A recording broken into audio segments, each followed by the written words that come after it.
En 1991, à l'hôpital Avicenne, j'avais créé une consultation publique de psychanalyse dans le service de mon patron de l'époque, le professeur Loïc Guévin, interniste, et de son adjoint, mon collègue et ami, le professeur Philippe Casassus, hématologue.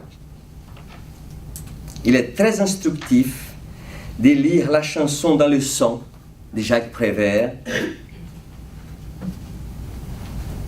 quand on a affaire à des leucémiques. Agitez-vous tant que vous voudrez. La médecine humaine, sans les signifiants freudo-lacaniens, glisse très rapidement dans la vétérinisation du soin. J'étais obligé d'inventer un petit mot, vétérinisation, vétérinaire, vous arrivez à comprendre, n'est-ce pas? La médecine vétérinaire, en distinction à la médecine humaine. Hein? Donc j'y répète. Agitez-vous tant que vous voudrez. La médecine humaine, sans les signifiants freudo-lacaniens, glisse très rapidement dans la vétérinisation du soin. Il est ainsi impensable de dissocier médecine, psychiatrie, psychanalyse. Mais pour cela, il faut opérer avec le psychanalyste pour que nous puissions évoquer l'être humain, l'humaniser et même le civiliser. C'est à cette période que j'ai fui éveillé à ce texte de la Condamnation séminaire sur l'angoisse et lui dit ce que suit. Je voudrais faire remarquer ici un certain côté qu'on ne voit pas de l'analyse, son côté assurance-accident, assurance-maladie.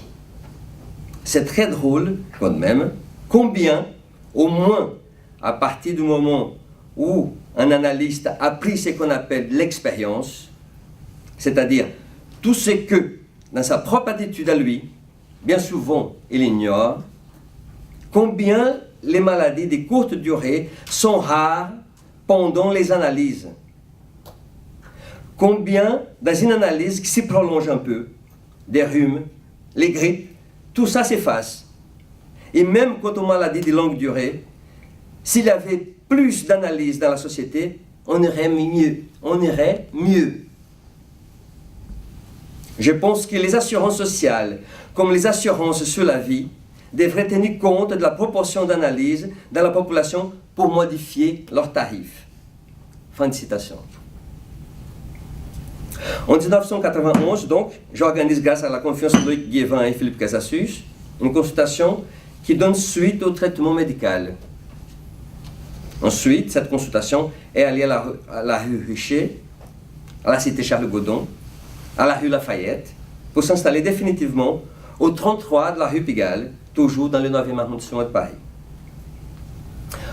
Pour la première fois, en 2016, les 18 membres de la CPP ont assuré plus de 37 000 consultations et ont déclaré un revenu avant impôt de plus d'1,047 million.